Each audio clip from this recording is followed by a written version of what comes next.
first thing we're going to talk about, Darren, is a viral TikTok real estate video that has over 2.4 million views.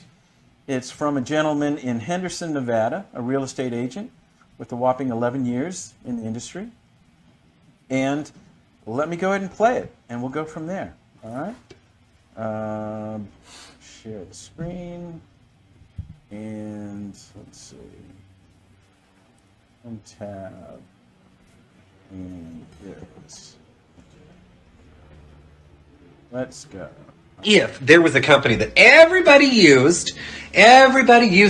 knew of to look for houses, and everybody goes on there and searches for houses when they're bored and stuff, and so that company, they just sit back and they just collect all the data. They just know what zip code is looking at what zip code and how much those people can afford. Everyone's looking at this one zip code, and everybody seems to be able to afford this certain amount. And let's say that billion-dollar company uses that information to go into that zip code and start purchasing houses. Because the people that are selling their houses, even though they sell it for a little bit less sometimes than what the home could actually be worth, and they pay these high fees to this billion-dollar company, it's a convenience factor.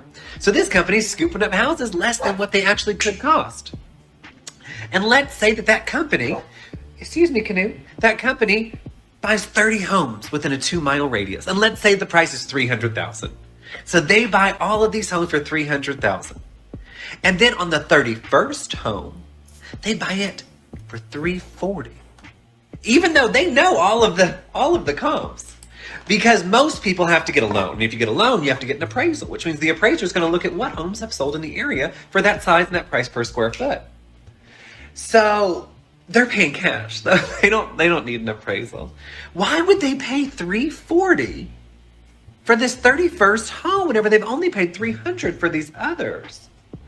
Well, what that just did is create a new comp. So when they go to sell these other 30 homes, that extra $40,000 that you could say this one sold for $340,000 just made them $1.2 million off that one neighborhood, because they know from their research how much people can afford in that zip code. Weird. And let's say that then they're going to come in. They bought that home at $340,000 that still needs work. So they're going to come in and do their good old paint, spackle, and change the carpet and call it a remodel. So now we can sell them for $360,000. Because we know off of our data, that's how much people can afford. Wouldn't that be weird if a company did that? And then say that this company also starts letting you use their own lenders and their own title and escrow company, and makes you write your contract on their. Okay. Well, I think that gives you the gist of it. It A lot of things to unpack there, Darren. How fast can we talk? Oh gosh. Well, we might get more of our time on this one. It does say a lot. The tone, I'll start by saying the tone of this is how a lot of people feel in real estate. Like, they keep getting their butts kicked. And this agent clearly is feeling like he's getting his butt kicked, maybe missing out on listings, for whatever reason, and just kind of is unloading. That seems to be the way a lot of people communicate these days. It's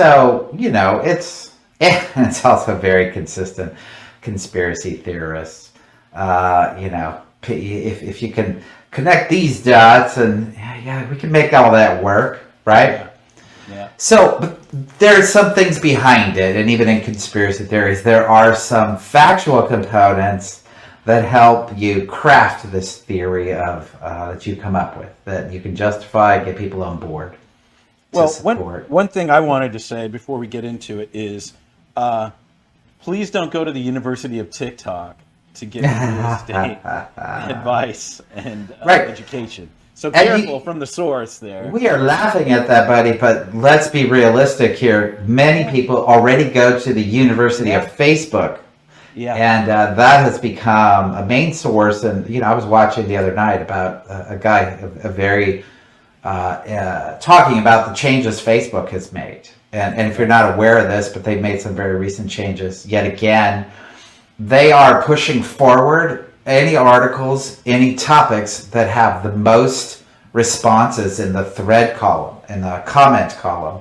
So those that create the most controversy, those that create people to get more enraged and participate in comments, are the ones that are moving forward because it benefits them. But what is it doing? It's creating divisiveness. Wow, what a surprise. There's so much divisiveness in our world. Right.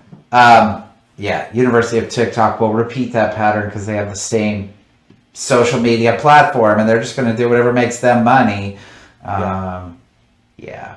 All right. So what's going on? I think clearly one thing, Zillow has the most eyes, the most eyeballs, as they like to say, in the industry. I'm sorry for keep interrupting. So maybe we should just start super quick, Darren. What is an iBuyer for those that may not know? Oh, sure. Right. So an iBuyer is, it doesn't have to be a real estate company, but often these days it is. It's a program set up by companies. In this case, we're talking about Zillow, iBuyer, and Redfin, but there's also companies like Open Door, dedicated real estate companies that have a whole program of purchasing and reselling properties.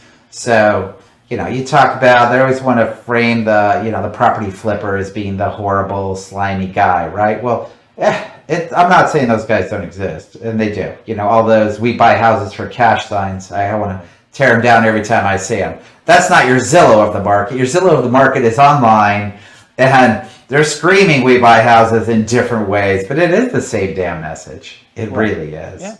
And the same dynamic. They just, as a corporation of that scale, how do you compete with the amount of resources they have? I think that's often the issue these days with anybody competing against huge companies. Yep. So iBuyers are basically big corporate systems set up to purchase and resell houses, or in some cases purchase and hold, but more likely purchase and resell. And they exist from different companies. And Zillow, though, because they have the most eyeballs, this is the one that's kind of freaking people out a little bit, because people are there. And like he was explaining, some of that is true. They're going to set up their own, they've got their own connections to lenders, their own title, their own escrow. They're going to make money on every phase of the process. Right. Yeah, but the one thing that people don't always realize is that often even the Zillow, I know about the Zillow, they currently facilitate all their transactions through agents, at least in Los Angeles. I can't speak for anywhere else. Right. But it is a traditional real estate agent who is processing this consideration for a purchase, a direct purchase from them, who's showing up, and Zillow's getting their cut and the agent's getting some. So it's the agent working on the same terms any other agent would, but they're getting their leads through Zillow, and Zillow's getting paid to do that. Will it stay that way? I don't know. Redfin started that way, just from an agent perspective, and then they hired their own in-house agents who are salaried people. So, well, that's the thing that I noticed. I think there's some truth in what he's talking about. But there are a lot of flaws in it. For instance, a comp is more than one comp of a raised price in an area. This is about big business taking over, a smaller business that's usually been run by a lot of independent businessmen, real estate agents. And it's already moved in that direction. Real estate has. You really used to be a series of individual agents, and then it became, partnerships, as we are. Then it became teams within brokerages, and the mega teams do the majority of the business at this point. They own market share in all areas. So do you think what he's saying is partially true? Can they really take over a market? No, I don't think so. But they can't. I don't think they'll ever get to a point where they've captured enough sales. But they do have a tremendous amount of influence, and a lot of the groundwork he lays early on, whether they're the actual agent or corporation that's involved in the purchase or sale of the property. They are creating patterns and habits in the industry, and they're highly influential from that perspective. And as usual, they have a lot of data to look through and, influence that data as well and use it. This is where it's hard for the small guy to compete, right? No small guy has that volume of data. No, Right. They have a huge advantage because of that. And the other thing we want to talk about these iBuyer programs is that, Who is it for? right, who is it for? The selling point for the majority of these are, don't do any prep, don't do nothing, move when you want. We're going to make it easy for you. And let's be realistic. They can make it easy, and they will make it easy. So that's not a lie. But they have to have a benefit for doing that. You're not going to get market value. Okay. And you're not exposing your property. So when we go into a listing appointment, we're looking at comps. We know what's selling. We know what has sold. And we always, these days at least, because of the iBuyer program maybe, we've always kind of tried to gauge the client. But in the end, we're like, well, we have a buyer we can bring in. And I would say, your top agents will know people who will come in and purchase a property. Just like the Zillow iBuyer program, it's no different. Investors that have cash. They can close in Exactly. 14 days, maybe Yes. even less sometimes. And any experienced agent should have some of those relationships. And we do. We have many of them. So that kind of iBuyer program, they branded it that way, but it exists in the industry in a normal fashion. I think with the Zillow platform and presentation and the marketing of it all, they're saying you're getting market value. And yeah, they're discounting it. They have to. They can't give you full market value with an unfinished house. Yeah, and of course. Of course. And they're going to come in and do the work and resell it. So, yeah. So what I'm hearing is, if, say, you get a great job in New York, you need to leave tomorrow, maybe you should call Zillow and just get it done. But if you have time and you don't want to leave money on the table, you should talk to an agent and give yourself that opportunity. It's a big life sort of decision in terms of your wealth. Don't just give it all to Zillow. And as I just said, you can still talk to an agent who probably has a potential buyer as well. Yeah. And I would say at least, I always want to support the local agent, because good agents give back to their community. They really have an impact. They really do. So when you don't support that local person, you're not getting that in return in your community. But if you want to see what Zillow can offer, at least go to an agent and see what they can offer and compare the two. Don't simply leave it with the Zillow presentation. Because typically what we say to people is, we can offer that option, but we don't want you to leave money on the table. We want to expose your property to the market to get the most you can possibly get. Okay? So that's usually in this market a week or two. But if you're not getting a cash buyer, it could take 30 days to close. So what might close in 15 days becomes 45 days. If you really need that 15 days, okay, then you're selling at a discount for a cash buyer.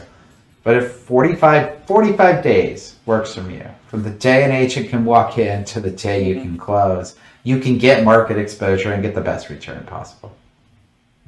Well, there you go. I'll just end on, for me, when I listen to the video, Zillow and other companies, they start real small, but they start growing. And a Zillow or a Redfin or any of these companies, they don't need to take over the world. But if they take over the right parts of the world, it's still a good business for them. There's still profit there.